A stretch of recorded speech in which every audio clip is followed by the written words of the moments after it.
தேவன் ஜீவனை எடுக்கிற தேவன் அல்ல, நம்முடைய தேவன் நமக்காக ஜீவனையே கொடுத்த தேவன். தேவன் நம்மை வியாதியாக்குகிறவர் அல்ல, நம்முடைய தேவன் நம்மை சுகமாக்குகிறவர். புதிய ஏற்பாடு நம்மை தூளும் சாம்பலும் என்று சொல்லவில்லை.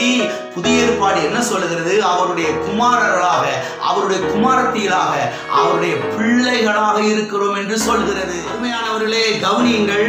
ஒரு கிறிஸ்தவனுடைய அடையாளம் என்ன? சகோதரத்துவம், சகோதர அன்பு. அருமையானவர்களே கவனியுங்கள். அன்புதான் விசுவாசத்தையே இயக்குகிறது. அருமையானவர்களே கவனியுங்கள். தேவனை அறிகிற அறிவுக்குள்ளேதான் சகலவிதமான ஆசீர்வாதங்கள் நமக்கு அடங்கி இருக்கிறது. விசுவாசம் எங்கே இருந்து வேலை செய்யும்? விசுவாசம் மன்னிக்கிற இருதயத்திலிருந்து தான் வேலை செய்யும். எனவே புதிய ஏற்பாடு நம்மை நீதிமான் என்று தான் சொல்லுகிறதே தவிர நம்மை நீசன் என்று சொல்லவில்லை. நிச்சயமாகவே பாலும் தேனும் உங்களுடைய பங்காய் மாறும். நாம் கர்த்தருடைய வார்த்தைக்கு செல்லுவோம், திருப்பிக் கொள்வோம். சங்கீதம் 146:7. அவர் ஒடுக்கப்பட்டவர்களுக்கு நியாயம் செய்கிறார், பசியாய் இருக்கிறவர்களுக்கு ஆகாரம் கொடுக்கிறார், கட்டுண்டவர்களை கர்த்தர் விடுதலை ஆக்குகிறார். கட்டுண்டவர்களை கர்த்தர் என்ன செய்கிறார்? விடுதலை ஆக்குகிறார். யாரை கர்த்தர் விடுதலை ஆக்குகிறார்? கட்டுண்டவர்களை. பாருங்க, இன்றைக்கு ஜனங்கள் பல விதங்களிலே கட்டப்பட்டு கிடக்கிறதை இன்றைக்கு உலகத்திலே நாம் பார்க்கிறோம். பிசாசு பாருங்க, ஜனங்களை பல விதங்களிலே அவன் கட்டி வைத்திருக்கிறான். வியாதியினாலே, தரித்திரத்தினாலே, சாபத்தினாலே, தீமையினாலே, பிள்ளி சுனியத்தினாலே, மந்திரவாதத்தினாலே, மாந்திரிக வேலைகளினாலே, பாருங்க செய்வனைகளினாலே ஜனங்களை பிசாசு கட்டி வைத்திருக்கிறதை இன்றைக்கு உலகத்திலே நாம் பார்க்கிறோம். சத்தியவேதம் தெளிவாய் சொல்லுகிறது, கட்டுண்டவர்களை கர்த்தர் விடுதலை ஆக்குகிறார். கர்த்தர் என்ன பண்ணுகிறார்? அருமையானவர்களை கவனியுங்கள். நம்முடைய தேவன் கட்டுகிற தேவன் அல்ல, கட்டப்பட்டிருக்கிற ஜனங்களை கட்டவிழ்த்து விடுகிற தேவன். கட்டப்பட்டிருக்கிற ஜனங்களை விடுதலை ஆக்குகிற தேவன், கட்டப்பட்டிருக்கிற ஜனங்களை ரட்சிக்கிற தேவன், கட்டப்பட்டிருக்கிற ஜனங்களை மீட்கிற தேவனாயிருக்கிறார். ஆகவே கட்டுகிற பிசாசுக்கும் கட்டவிழ்க்கிற தேவனுக்கும் எந்த சம்பந்தம் கிடையவே கிடையாது. நம்முடைய தேவன் ஜனங்களை கட்டவிழ்க்கிற தேவனாய் இருக்கிறார், விடுதலை ஆக்குகிற தேவனாய் இருக்கிறார். ஆகவே பாருங்க, ஆண்டவராய் இயேசு கிறிஸ்துவை ஏற்றுக்கொள்ளாதவர்கள் ஆண்டவராய் இயேசு கிறிஸ்துவை உங்களுடைய சொந்த இரட்சகராக, உங்களுடைய ஆண்டவராக, உங்களுடைய தேவனாக உங்களுடைய உள்ளத்திலே இல்லத்திலே நீங்கள் ஏற்றுக்கொள்ள வேண்டும். எதற்காக ஏற்றுக்கொள்ள வேண்டும்? ஏற்றுக்கொள்ளும் பொழுதுதான் பாருங்க, ஆண்டவராய் இயேசு கிறிஸ்து பாருங்க இந்த கட்டுகளில் இருந்து என்ன செய்கிறார்? உங்களை விடுதலை ஆக்குகிறார். ஆகவே ஒரு தனிப்பட்ட மனுஷன், ஒரு தனிப்பட்ட மனுஷி இயேசு கிறிஸ்துவை ஆண்டவராக என்ன செய்ய வேண்டும்?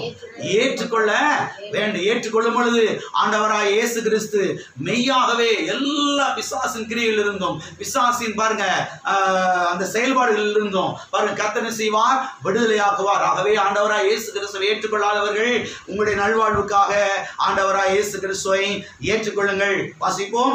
ஏசாயா தீர்க்கதரிசன புஸ்தகம், ஏசாயா 45:3.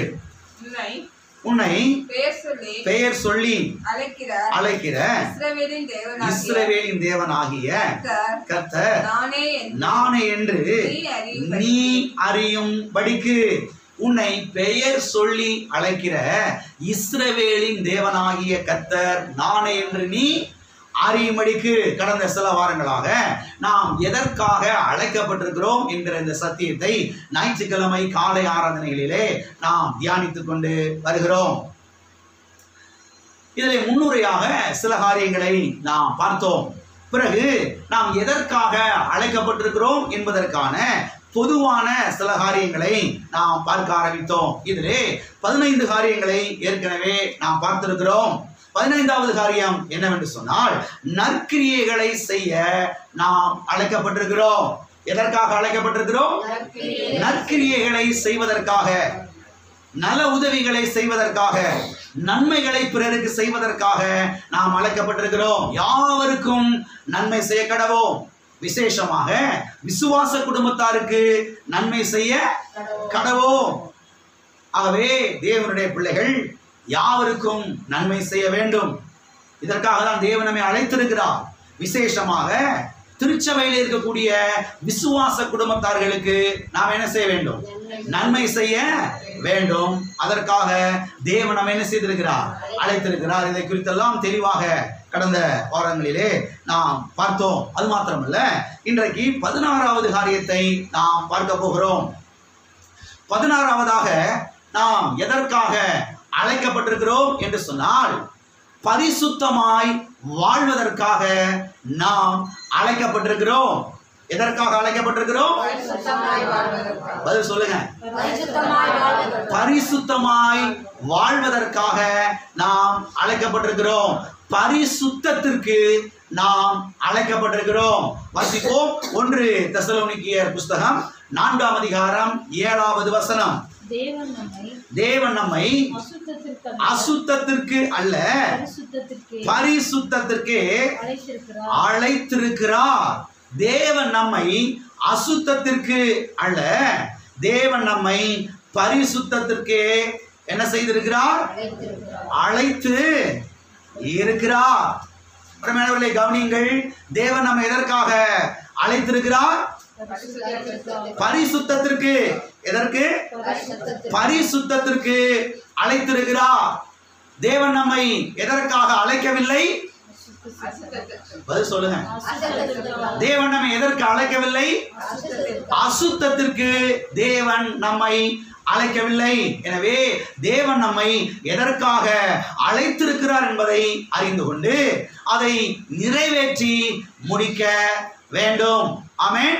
பக்கத்துல கையப்படி சொல்லுங்க. தேவன் உங்களை எதற்காக அழைத்திருக்கிறார் என்பதை அறிந்து கொண்டு அதை நிறைவேற்றி முடிக்க வேண்டும். ஆமென். அப்ப கர்த்தர் நம்மை எதற்காக அழைத்திருக்கிறார்? பரிசுத்தத்திற்கு என்ன செய்திருக்கிறார்? அழைத்திருக்கிறார். அது மாத்திரமல்ல, இந்த வசனம் ஈஸி டு ரீட் வெர்ஷன் என்கிற ஒரு மொழிபெயர்ப்பிலே எப்படி இந்த வசனம் மொழிபெயர்க்கப்பட்டிருக்கிறது என்று சொன்னால், வாசிக்கிறேன் கவனியுங்கள். நாம் பரிசுத்தமாய் இருக்கும்படி தேவன் அழைத்தார். நாம் பாவங்களில் வாழ அவர் விரும்பவில்லை. நாம் பாவங்களில் வாழ அவர் என்ன செய்யவில்லை? விரும்பவில்லை. நாம் பரிசுத்தமாய் இருக்கும்படி தேவன் அழைத்திருக்கிறார். நாம் பாவங்களில் வாழ அவர் என்ன செய்யவில்லை? விரும்பவில்லை. அப்ப நாம பாவ வாழ்க்கை வாழ்றது அவருக்கு பிடிக்கல. நாம் பாவத்திலே வாழ்வதை அவர் என்ன செய்யவில்லை? விரும்பவில்லை. ஆகவே தேவனுடைய பிள்ளைகள் இதெல்லாம் கவனிக்க வேண்டும். கர்த்தர் என்னை எதற்காக அழைத்திருக்கிறார்? ஆசீர்வாதத்துக்கு, நன்மைக்கு, பெருக்கத்துக்கு, இப்படி சில காரியங்களை நாம பார்த்தோம். அது மாத்திரமல்ல, தேவன் நம்மை பரிசுத்தத்திற்கும் அழைத்திருக்கிறார். பரிசுத்தமாய் வாழ்வதற்கும் தேவன் நம்மை என்ன செய்திருக்கிறார்? அழைத்திருக்கிறார். அது மாத்திரமல்ல, இந்த வசனம் பொது மொழிபெயர்ப்பிலே எப்படி மொழிபெயர்க்கப்பட்டிருக்கிறது என்று சொன்னால், வாசிக்கிறேன் கவனியுங்கள். இந்த பொது மொழிபெயர்ப்பிலிருந்து, கடவுள் நம்மை ஒழுக்க கேட்டிற்கு அல்ல, தூய வாழ்வுக்கே அழைத்தார். நல்ல மொழிபெயர்த்திருக்கிறாங்க பாருங்க. கடவுள் நம்மை ஒழுக்க கேட்டிற்கு அல்ல, தேவன் நம்மை தூய வாழ்வுக்கே அழைத்திருக்கிறார். அப்ப கர்த்தர் நம்மை எதற்காக அழைத்திருக்கிறார்? தூய வாழ்வு வாழ்வதற்காக, பரிசுத்த வாழ்வு வாழ்வதற்காக தேவன் நம்மை அழைத்திருக்கிறார். எதற்காக தேவன் நம்மை அழைக்கவில்லை? ஒழுக்க கேட்டிற்கு தேவன் நம்மை என்ன செய்யவில்லை? அழைக்கவில்லை. ஒழுக்க கேடு, அசிங்கமான வாழ்க்கைக்கு, அசுத்தமான வாழ்க்கைக்கு, கெட்ட வாழ்க்கைக்கு, சீர்கெட்ட வாழ்க்கைக்கு வாழ்வதற்கு தேவன் நம்ம என்ன செய்யவில்லை? அழைக்கவில்லை. பரிசுத்த வாழ்வு வாழ்வதற்கு, தூய வாழ்வு வாழ்வதற்கு தேவன் நம்மை என்ன செய்திருக்கிறார்? அழைத்திருக்கிறார். ஆகவே நாம் வாழ்கிற அந்த தெருவிலே, நாம் வாழ்கிற அந்த பகுதியிலே, நாம் வாழ்கிற அந்த கிராமத்திலே, நாம் வாழ்கிற அந்த இடத்திலே, நாம் படிக்கிற அந்த பள்ளியிலே, நாம் படிக்கிற அந்த கல்லூரியிலே, நாம் வேலை பார்க்கிற அந்த வேலை ஸ்தலத்திலே நாம் ஒழுக்க கேடாய் வாழக்கூடாது, ஒழுக்க கேடாய் நடக்கக்கூடாது. பரிசுத்த வாழ்வு என்ன செய்ய வேண்டும்? வாழ வேண்டும். தூய வாழ்வு என்ன செய்ய வேண்டும்? வாழ வேண்டும். பக்கத்துல கைப்பிடி சொல்லுங்க. தேவன் உங்களை அசுத்தத்திற்கல்ல, தேவன் உங்களை ஒழுக்க கேட்டிருக்கல்ல, தேவன் உங்களை தூய வாழ்வு வாழ்வதற்கே அழைத்திருக்கிறார். தேவன் உங்களை பரிசுத்த வாழ்வு வாழ்வதற்கே அழைத்திருக்கிறார். ஆமென். மனதில் ஆழமாய் பதியுங்கள். தேவன் எதற்காக என்னை அழைத்திருக்கிறார்? ரட்சிக்கப்படுறதுக்கு முன்னதாக எப்படியே வாழ்ந்தோம், இருந்துட்டு போட்டோம். கர்த்தர் நம்மை ரட்சித்திருக்கிறார். கர்த்தர் ரத்தத்தினாலே கழுவி இருக்கிறார், ரத்தத்தினாலே மீட்டெடுத்திருக்கிறார். கடைசி சொட்டு ரத்தத்தை சிலுவையிலே சிந்தி நம்மை அவருடைய பிள்ளையாய் ஆக்கி இருக்கிறார். எனவே இப்ப இதெல்லாம் கவனித்து இந்த சத்தியங்கள் எல்லாம் மனதிலே கொண்டு வந்து, கர்த்தாவை யார் எப்படி வாழ்றாங்களோ எனக்கு தெரியாது. என் பக்கத்து வீட்டுக்காரவங்க, முன்னால வீட்டுக்காரவங்க, என் கூட படிக்கிறவங்க, என் கூட வேலை பார்க்குறவங்க, என் கூட படிக்கிறவங்க, அவங்க எப்படி வேணால் வாழ்ந்து போட்டு அதை பற்றி எனக்கு தேவையே இல்லை. அருமையான தேவனுடைய பிள்ளைகளை கவனியுங்கள். இதெல்லாம் கொஞ்சம் சீரியஸாக கவனிக்கணும். அன்றைக்கு நமக்கு சபைக்கு வர ஒரு சகோதரிகிட்ட பேசிகிட்டு இருந்தேன். வீட்டுக்கு விசிட்டிங் பேசிகிட்டு இருந்தேன். அவங்க சொன்னாங்க, ஏன் பாஸ்டர் கேட்குறீங்க? போட்டி போட்டுக்கிட்ட என்ன செய்கிறாங்க? தவறாக வாழ்கிறாங்க.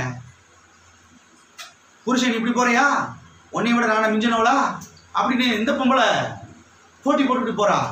தெருவே பார்த்தீங்கன்னா உள்ள நுழைய முடியல, பக்கத்துல குடியிருக்கவே முடியல. நீயா நானான்னு போட்டி போட்டுக்கிட்டு அசிங்கமான வாழ்க்கை வாழ்றதுக்கு தீவிரப்பட்டுக்கிட்டு இருக்கிறாங்க அப்படின்னு சொல்லிக்கிட்டு இருந்தாங்க. பாருங்க, அருமையான தேவனுடைய பிள்ளைகளை கவனியுங்கள். அப்படிப்பட்ட இடத்துல நம்ம வாழ்ந்து கொண்டிருக்கிறோம். நம் தேவனுக்கு பிரியமாய் வாழ வேண்டும், நம் தேவனுக்கு உகந்த வாழ்க்கை வாழ வேண்டும். யார் எப்படி வேணாலும் வாழ்ந்துட்டு போறாங்க, யார் எப்படி வேணாலும் இருந்துட்டு போறாங்க, எனக்கு அதை பத்தி கவலையே கிடையாது. கர்த்தரை நானும் கர்த்தரை பிரியப்படுத்த போறேன், கர்த்தருக்கு உகந்த வாழ்க்கை வாழ போறேன். ஒரே ஒரு வாழ்க்கை, அது சீக்கிரமாய் கடந்து போயிடும். அந்த வாழ்க்கையை நான் கர்த்தருக்கு அர்ப்பணித்திருக்கிறேன். எனவே நான் பரிசுத்தமாய் வாழ போகிறேன். ஒழுக்கக்கேடா வாழ போறது கிடையாது, அசிங்கமா வாழ போறது கிடையாது, கெட்ட வாழ்க்கை வாழ போறது கிடையாது. யார் பார்க்குறாங்களோ பார்க்கலையோ எனக்கு அதை பத்தி கவலையே கிடையாது. மனைவி பார்க்குறாங்களே பார்க்கலையோ அதை பத்தி எனக்கு தெரியாது. புருஷன் பார்க்குறாரோ பார்க்கலையோ அது எனக்கு தெரியாது. அப்பா அம்மா பார்க்குறாங்களோ பார்க்கலையோ அதை பத்தி எனக்கு தெரியாது. பாஸ்ட் பார்க்குறாரோ பார்க்கலையோ அதை பத்தி எனக்கு தெரியாது. கர்த்தரனை நீ பார்க்கிறீர் ஆண்டவரே, என்னை காண்கிற தேவனாய் இருக்கிறீர். கர்த்தாவே, உமக்கு மறைவான சிருஷ்டி ஒன்றும் இல்லை. நான் உமக்கு முன்பாக பரிசுத்தமாய் வாழ போகிறேன் ஆண்டவரே. பரிசுத்தமாய் வாழ்வதற்கு நீர் என்னை அழைத்திருக்கிறீர். ஒழுக்க கேட்டிருக்கல்ல, அசுத்த வாழ்க்கைக்கு அல்ல, பரிசுத்தமாய் வாழ்வதற்கு நீர் என்ன செய்திருக்கிறீர்? அழைத்திருக்கிறீர். ஆமென். எல்லா காரணங்களுக்கு சொல்லுவோம், தேவன் என்னை அசுத்தத்திற்கல்ல, தேவன் என்னை ஒழுக்க கேட்டிருக்கல்ல, தேவன் என்னை தூய வாழ்வு வாழ்வதற்கே அழைத்திருக்கிறார். தேவன் என்னை பரிசுத்த வாழ்வு வாழ்வதற்கே அழைத்திருக்கிறார். நான் எதற்காக அழைக்கப்பட்டிருக்கிறேன் என்பது குறித்த ஒரு வெளிப்பாடு, ஒரு வெளிச்சம் நமக்கு உண்டாயிருக்க வேண்டும். வாசிப்போம். 1 தெசலோனிக்கேயர் 4ஆம் அதிகாரம் 3ஆம் வசனத்திலிருந்து 6ஆம் வசனம் வரைக்கும். நீங்கள் பரிசுத்தம் உள்ளவர்களாக வேண்டும் என்பதே தேவனுடைய சித்தமாயிருக்கிறது. அந்தபடி நீங்கள் வேசி மார்க்கத்துக்கு விலகி இருந்து தேவனை அறியாத அஞ்ஞானிகளைப் போல மோக இச்சைக்கு உட்படாமல் உங்களில் அவனவன் தன் தன் சரீர பாண்டத்தை பரிசுத்தமாயும் கனமாயும் ஆண்டு கொள்ளும்படி அறிந்து இந்த விஷயத்தில் ஒருவனும் மீறாமலும் தன் சகோதரனை வஞ்சியாமலும் இருக்க வேண்டும். முன்னமே நாங்கள் உங்களுக்கு சொல்லி சாட்சியாக எச்சரித்தபடியே இப்படிப்பட்ட விஷயங்கள் எல்லாவற்றையும் குறித்து கர்த்தர் நீதியை சரிகட்டுகிறவராயிருக்கிறார். எதை சரிகட்டுகிறவராயிருக்கிறார்? நீதியை சரிகட்டுகிறவராய் இருக்கிறார். இங்கே பரிசுத்த ஆவியானவர் அப்போஸ்தலனாகிய பவுல் மூலமாக திருச்சபைக்கு என்ன சொல்லுகிறார் என்றால், எல்லாம் கவனிச்சே வாங்க, எல்லாம் கவனிங்க. அப்போஸ்தலனாகிய பவுல் மூலமாக பரிசுத்த ஆவியானவர் என்ன சொல்லுகிறார் என்றால், முதலாவதாக நீங்கள் பரிசுத்தம் உள்ளவர்களாய் வாழ வேண்டும் என்பதுதான் தேவனுடைய சித்தமாய் இருக்கிறது என்று சொல்லுகிறார். எது தேவனுடைய சித்தமாய் இருக்கிறது? நீங்கள் பரிசுத்தம் உள்ளவர்களாய் வாழ வேண்டும் என்பதுதான் தேவனுடைய சித்தமாய் இருக்கிறது என்று சொல்லுகிறார். இந்த வசனத்தை நீங்க வாசித்து பார்த்தீங்கன்னா, நீங்கள் பரிசுத்தம் உள்ளவர்களாய் ஆக வேண்டும் என்பதே தேவனுடைய சித்தமாய் இருக்கிறது. நீங்கள் பரிசுத்தம் உள்ளவர்களாய் ஆக வேண்டும் என்பதே என்று வாசிக்கும் பொழுது, அப்ப இனிமேல் எனக்கு ஒரு நாள் நாம் பரிசுத்தவானாய் ஆக போறோமோ என்பதை போல இந்த வசனம் நமக்கு தெரிகிறது. ஆனால் அது அப்படி அல்ல. நீங்கள் என்றைக்கு இயேசு கிறிஸ்துவை ஆண்டவராய் ஏற்றுக்கொண்டீர்களோ அன்றைக்கே உங்களுடைய உள்ளான மனிதனிலே, ஆவி மனிதனிலே நீங்கள் பரிசுத்தவான்களாய் ஆகிவிட்டீர்கள். அப்ப இங்க என்ன சொல்லப்பட்டிருக்கிறது என்று சொன்னால், நீங்கள் பரிசுத்தம் உள்ளவர்களாய் ஆக வேண்டும் என்பதே என்று அப்படி வாசிக்க கூடாது. நீங்கள் பரிசுத்தம் உள்ளவர்களாய் வாழ வேண்டும் என்பதே. நீங்கள் பரிசுத்தம் உள்ளவர்களாய் வாழ வேண்டும் என்பதே தேவனுடைய சித்தமாய் இருக்கிறது என்று இங்கே சொல்லப்பட்டிருக்கிறது. எனவே நீங்கள் எப்படிப்பட்டவர்களாய் வாழ வேண்டும்? பரிசுத்தம் உள்ளவர்களாய் வாழ வேண்டும் என்று சொல்லுகிறார். இரண்டாவதாக இந்த வேத பகுதியிலே அவர் என்ன சொல்லுகிறார்? நீங்கள் வேசி மார்க்கத்துக்கு விலகி இருக்க வேண்டும் என்று சொல்லுகிறார். எதற்கு விலகி இருக்க வேண்டும்? வேசி மார்க்கத்துக்கு, வேசித்தனமான வாழ்க்கைக்கு நீங்கள் விலகி இருக்க வேண்டும் என்று சொல்லுகிறார். வேசி மார்க்கம் என்றால் என்ன? வேசித்தனமான வாழ்க்கை என்றால் என்ன? தன்னுடைய துணையை தவிர்த்து மற்ற நபர்களோடு சரீர உறவை ஏற்படுத்துவது. அதாவது தன்னுடைய மனைவியை தவிர்த்து, தன்னுடைய கணவனை தவிர்த்து மற்ற நபர்களோடு சரீர உறவை ஏற்படுத்திக் கொள்வதுதான் வேசி மார்க்கம். அந்த மார்க்கத்துக்கு நீங்கள் விலகி இருங்கள், அதற்கு நீங்கள் விலகி ஓடுங்கள் என்று இன்னொரு இடத்திலே பாருங்கள், அவர் கொரிந்தியருக்கு எழுதின நிருபத்திலே அவர் சொல்லுகிறதை நாம் பார்க்கிறோம். ஆகவே இதெல்லாம் ஆழமாய் கவனிக்க வேண்டும். மூன்றாவதாக இந்த வேத பகுதியிலே பரிசுத்த ஆவியானவர் என்ன சொல்லுகிறார் என்றால், மோக இச்சைக்கு இடம் கொடாதிருங்கள் என்று சொல்லுகிறார். எதற்கு இடப்படாதிருங்கள்? மோக இச்சைகளுக்கு உட்படாதிருங்கள் என்று சொல்லுகிறார்.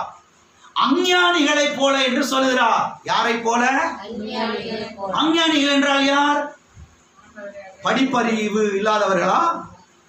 அஞ்ஞானிகள் என்றால் படிப்பறிவு இல்லாதவர்கள் என்று அர்த்தம் கிடையாது.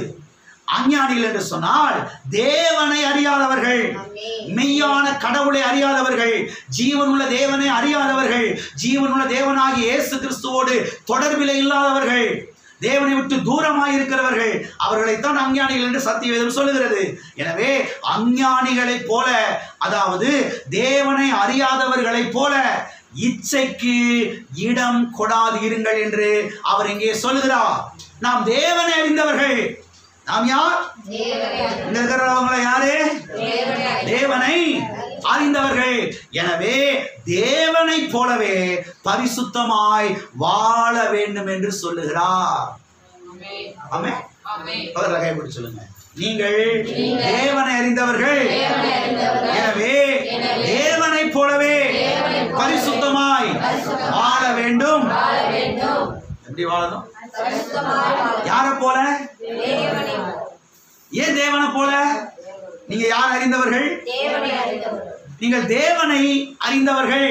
ஆமென். நீங்கள் தேவனை அறிந்தவர்களாக இருக்கிறபடினாலே நீங்கள் பரிசுத்தமாய் என்ன செய்ய வேண்டும்? வாழ வேண்டும். நான்காவதாக இந்த வேத பகுதியிலே பரிசுத்த ஆவியானவர் என்ன சொல்லுகிறார்? திருச்சபையில இருக்கிற ஒவ்வொருவரும் தன் சரீரத்தை, சரீர பாண்டத்தை, தன் சரீரத்தை கவனமாய், அதாவது பரிசுத்தமாய் ஆண்டு கொள்ள வேண்டும் என்று சொல்லுகிறார். கனமாயும், தன் சரீர பாண்டத்தை எப்படி? கனமாயும் பரிசுத்தமாயும் ஆண்டு கொள்ள வேண்டும் என்று அவர் இங்கே சொல்லுகிறார். ஆகவே இந்த சரீரத்தை நாய்ப்படுத்தின பாடப்படுத்தக்கூடாது. சரீரத்தை எப்படி வேணாலும் யூஸ் பண்ணலாம், எப்படி வேணாலும் பயன்படுத்தலாம், எதுக்கு வேணாலும் யூஸ் பண்ணலாம். கிடையாது கிடையாது. மண்ணுக்குள்ள போற கழுதை தானே, எப்படி வேணான்னு செய்யுது, போய் தொலையுது. சரீரத்தை நீங்க பரிசுத்தமாய் ஆண்டு கொள்ள வேண்டும். சரீரத்தை நீங்கள் கனமாய் மதிப்பு மரியாதையோடு இந்த சரீரத்தை என்ன செய்ய வேண்டும், நீங்கள் நடத்த வேண்டும். ஒரு மொழிபெயர்ப்பு என்ன சொல்லுகிறது என்று சொன்னால், இந்த வசனத்தை தன் சரீர பாண்டத்தை என்று சொல்லும் பொழுது அந்த சரீர பாண்டமாகிய, அதாவது இங்க சரீர பாண்டம் சொல்லியிருக்கு இல்லையா, இன்னொரு இடத்துல எப்படி எழுதப்பட்டிருக்கிறது, மனைவியானவள் பலவீன பாண்டமாய் இருக்கிறபடினாலே, அந்த பாண்டம் என்ற வார்த்தை கவனிக்கிறீங்க, அதான் சொல்ல வரேன் நான். மனைவியானவள் பலவீனமான பாண்டமாய் இருக்கிறபடினாலே, இங்க என்ன சொல்லப்பட்டிருக்கிறது, தன் சரீர பாண்டத்தை, தன் சரீர பாண்டத்தை. அப்ப தன் சரீர பாண்டத்தை என்று சொல்லும் பொழுது அந்த சரீர பாண்டமாகிய மனைவியை இங்க என்ன செய்கிறது, அது குறிக்கிறது. எனவே தன் மனைவியின் சரீரத்தை தவறாக பயன்படுத்த கூடாது என்று சொல்லுகிறது. தன் சரீரமாகிய மனைவியினுடைய அந்த சரீரத்தை, தன் சரீர பாண்டமாகிய மனைவியினுடைய சரீரத்தை எப்படி பயன்படுத்தக்கூடாது, தவறாக பயன்படுத்தக்கூடாது. தன் மனைவியின் சரீரத்தை பரிசுத்தமாய் கருதி மதிக்க வேண்டும், அதை சரியாக நடத்த வேண்டும் என்று இங்கே சொல்லப்பட்டிருக்கிறது. இது அப்படியே ஆப்போசிட்டா போட்டு பாருங்க. தன் சரீரமாகிய புருஷனுடைய பாண்டத்தை, அப்ப தன் சரீரமாகிய புருஷனுடைய சரீரத்தை பாண்டத்தையும் என்ன செய்யக்கூடாது, தவறா யூஸ் பண்ண கூடாது. எல்லாரும் இருக்கிறீங்களா? நீ எப்படியே போய் தொலை, எனக்கு தெரியாது, எனக்கு வீட்டுக்கு பணம் வேணும், எனக்கு வீட்டுக்கு நீ நைட் ஷிஃப்ட் பார்ப்பியோ பகல் ஷிஃப்ட் பார்ப்பியோ, நீ ஓடா போவியோ மாடா போவியோ எனக்கு தெரியாது. உழைச்சு நீ போட்டணும், அதுக்கு மேலே முடியாது, ஒரு நாள் உழைக்க முடியாது, அப்புறம் என்ன பண்ணுறது? எங்கே போவே எங்கே வரும் எனக்கு தெரியாது, எனக்கு சாயந்தரத்துக்கு என்ன வேணும். நல்லா இருக்க மனுஷன் மெலிஞ்சு ஓடா போய் ஒண்ணுமில்லாம எத்தனை இடத்துல பார்க்குறோம், எத்தனை குடும்பங்களை பார்க்குறோம் இல்லையா இல்லையா? சில குடும்பங்களை பார்க்குறோம் இல்லையா? அதெல்லாம் எனக்கு தெரியாது. சமைக்கணும், துவைக்கணும், அதை பண்ணணும், இதை பண்ணணும், இதை பண்ணணும் எனக்கு தெரியாது. சாப்பிட்டே கூட கேட்குறது இல்லையா, தூங்கினே கூட கேட்குறது இல்லையா? பார்த்துருக்கீங்க? எக்கடி கேட்டு போய் தொலை, பணத்தை கொடுத்துட்டு என்ன வேலை செஞ்சு என்ன செஞ்சது, மிஸ்ஸுன்னு. என்னது, யாரு மனைவி? என்னது, என்ன இனி ஒரு மாதிரியே பார்க்குறீங்க? மனைவி யாரு? வாஷிங் மிஷினு, சோறாக்குற மிஷினு, அப்படிதானே? இல்லை அமைதியா இருக்கிறீங்க? தன் சரீர பாண்டத்தை பரிசுத்தமாய் ஆண்டு கொள்ள, கனமாய் ஆண்டு கொள்ள நீங்கள் என்ன செய்ய வேண்டும், அறிந்திருக்க வேண்டும் என்று சொல்லி. ஐந்தாவதாக இந்த வேத பகுதியிலே என்ன சொல்லுகிறார் என்றால், இந்த விஷயத்தில் ஒருவனும் மீறக்கூடாது. எல்லாம் சொல்லுங்க, இந்த விஷயத்தில் ஒருவனும் மீறக்கூடாது. என்ன விஷயத்தில் மீறக்கூடாது என்று சொல்லுகிறார்? தன் சரீரத்தை பரிசுத்தமாய் பார்த்து கொள்ளுகிற விஷயத்தில், தன் சரீரத்தை கனமாய் மதிப்பு மரியாதையோடு பார்த்து கொள்ளுகிற விஷயத்திலே நீங்கள் மீறி விடக்கூடாது என்று சொல்லுகிறார். ஆறாவதாக இந்த வேத பகுதியில் என்ன சொல்லுகிறார்? ஒருவனும் தன் சகோதரனை வஞ்சிக்க கூடாது என்று சொல்லுகிறார். யார் வஞ்சிக்க கூடாது? தன் சகோதரனை என்ன செய்யக்கூடாது, வஞ்சிக்க கூடாது. அதாவது என்ன சொல்றாரு, தன் சகோதரனுடைய மனைவியை எடுத்துக்கொள்ள கூடாது என்று சொல்லுகிறார்.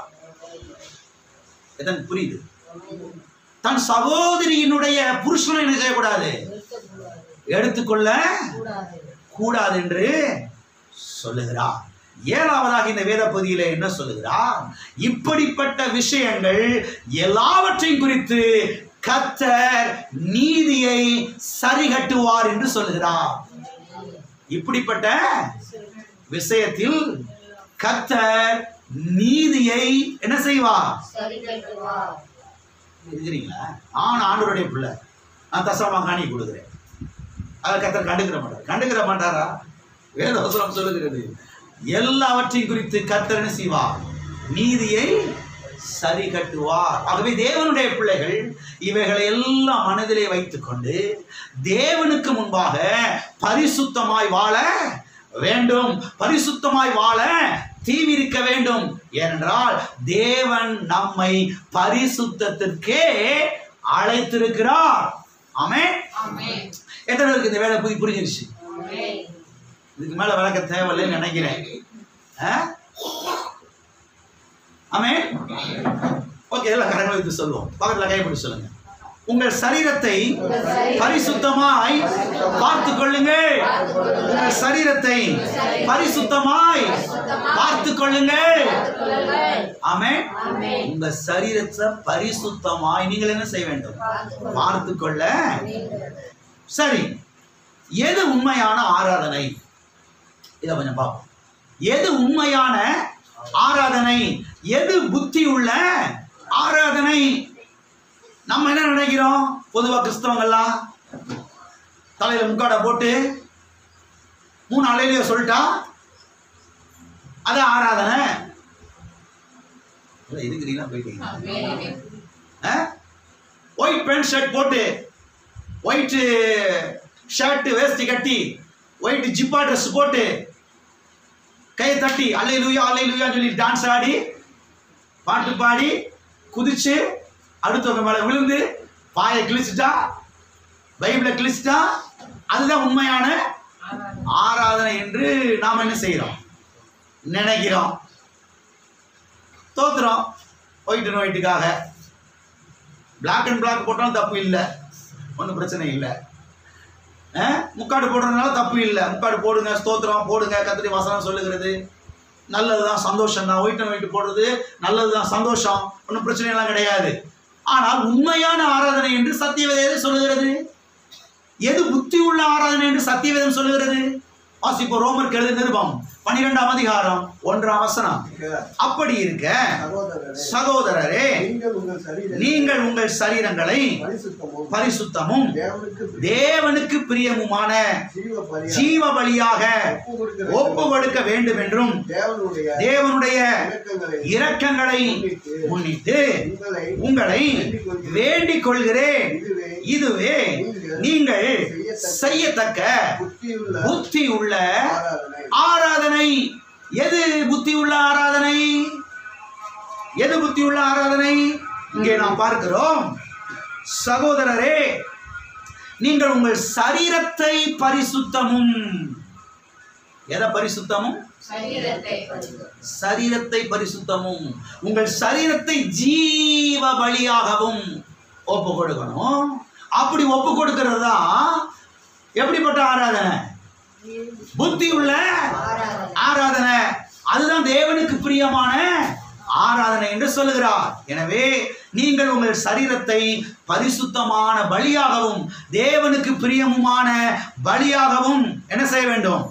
ஒப்பு கொடுக்க வேண்டும். அப்படி ஒப்பு கொடுப்பதுதான் புத்தியுள்ள ஆராதனை என்று இங்கே சொல்லப்பட்டிருக்கிறது. ஆமென்.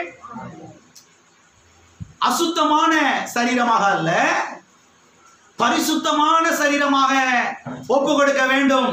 அதுதான் புத்தி உள்ள ஆராதனை. அப்ப புத்தி இல்லாத ஆராதனை என்று ஒன்று இருக்கிறது. எது புத்தி இல்லாத ஆராதனை? சரீரத்தை ஒழுக்கக்கேடாய் நடத்துவது, சரீரத்தை அசுத்தமாக நடத்துவது, அசிங்கமான காரியத்துக்கு, கெட்ட காரியங்களுக்கு ஒப்பு கொடுப்பது, அதற்கு நேராக தீவிரித்து போவது, அதுதான் புத்தி இல்லாத ஆராதனை. எத்தனை பேர் புத்தி உள்ள ஆராதனையை செய்ய விருப்பப்படுறீங்க? ஆமென். எது புத்தி உள்ள ஆராதனை? உங்க சரீரத்தை பரிசுத்தமாக கர்த்தருக்கு என்ன செய்ய வேண்டும்? ஒப்பு கொடுக்க வேண்டும். வாசிப்போம். ரோமருக்கு எழுதின நிருபம் 6ஆம் அதிகாரம் 19வது வசனம். உங்கள் மாம்ச பலவீனத்தின் நிமித்தம் மனுஷர் பேசுகிற பிரகாரமாய் பேசுகிறேன். அக்கிரமத்தை நடப்பிக்கும்படி முன்னே நீங்கள் உங்கள் அவயவங்களை அசுத்தத்திற்கும் அக்கிரமத்துக்கும் அடிமையாக ஒப்பு கொடுத்தது போல இப்பொழுது பரிசுத்தமானதை நடப்பிக்கும்படி உங்கள் அவயவங்களை நீதிக்கு அடிமையாக ஒப்பு கொடுங்கள். 2 வாழ்க்கை குறித்து பேசுகிறார். பழைய வாழ்க்கை, புதிய வாழ்க்கை. இயேசு கிறிஸ்துவை ஏற்றுக்கொள்வதற்கு முன்பதாக பழைய வாழ்க்கை, இயேசு கிறிஸ்துவை ஏற்றுக்கொள்வதற்கு பின்னதாக புதிய வாழ்க்கை. அப்ப பழைய வாழ்க்கையில என்ன பண்ணணும்? இந்த சரீரத்தை அசிங்கம் பண்றதுக்கு, அசுத்தம் பண்றதுக்கு ஒப்பு கொடுத்திருந்தோம். அது ரொம்ப தீவிரமா போயிருந்தோம், அது ரொம்ப ஆர்வமா இருந்தோம். எல்லாம் இருக்கிறீங்களா? இப்ப என்ன சொல்றாரு? இப்ப ரட்சிக்கப்பட்டதுக்கு பிறகு உங்க சரீரத்தை என்ன செய்யுங்க? பரிசுத்தமானதை நடப்பிப்பதற்காக, நீதியான காரியத்தை நடப்பிப்பதற்காக என்ன செய்யுங்க? ஒப்பு கொடுங்கள் என்று சொல்லுகிறார். அப்ப அடிக்கடி ஜெபத்துல என்ன பண்ணணும்? எப்படிப்பட்ட ஜெபத்தை செய்யணும்? கர்த்தாவே, என் சரீரத்தை பரிசுத்தமான நடப்பிப்பதற்காக ஒப்பு கொடுக்கிறேன். இப்படி ஜெபம் பண்றோமா? எதற்காக ஜெபம் பண்றோம்? பரிசுத்தமா வாழ்றதே ரொம்ப கஷ்டமா இருக்கு பாஸ்டர். இந்த உலகத்துல எங்கிட்டாவது விழுந்துடுறேன் உள்ள போய். நம்ம பாட்டுக்கு சும்மா இருந்தாலும் எவ்வளவு என்ன செய்யறாங்க? வாடா தண்ணி அடிக்க வாடா கூப்பிடுறாங்க, சீரட் அடிக்க கூப்பிடுறாங்க, வாடா சினிமா தேட்டருக்கு போகணும்னு கூப்பிடுறாங்க. சும்மா இருந்தாலும் விட மாட்டேன், தொலைய மாட்டேங்கிறாங்க. நம்ம வாட்டுக்கு இருந்தாலும் அந்த இங்க ஓவன் பிடிச்சி இழுக்கிறாங்க. இதா இருக்கிறீங்க வீட்டுக்குள்ளேயே என்னதான் செய்யற? கொஞ்ச நேரம் கூட வந்து பேச சொல்லி இந்த பொம்பளையாளுக்கெல்லாம் பிடிச்சி என்ன செய்யறாங்க? ஊர் போற நீ பேசுறது இழுக்கிறாங்க. இல்லை இருக்கிறீங்களா? போயிட்டீங்க. சரியா சொல்றேன் தவறா சொல்றேன்? அதுதான் பாஸ்டர். அப்படிப்பட்ட காரியத்தில் நீங்கள் செயல்படாமல் இருக்கிறதுக்கு இப்படிப்பட்ட ஒரு ஜெபத்தை நீங்க ஏறெடுக்கணும். முன்கூட்டியே நீங்க ஏறெடுக்கணும். கர்த்தாவே, என் சரீரத்தை பரிசுத்தமானதை நடப்பிப்பதற்காக ஒப்பு கொடுக்கிறேன். நீதி நடப்பிப்பதற்காக என் சரீரத்தை ஒப்பு கொடுக்கிறேன். ஆண்டவரே, தகப்பனே, இந்த சரீரம் உமக்கு சொந்தம்.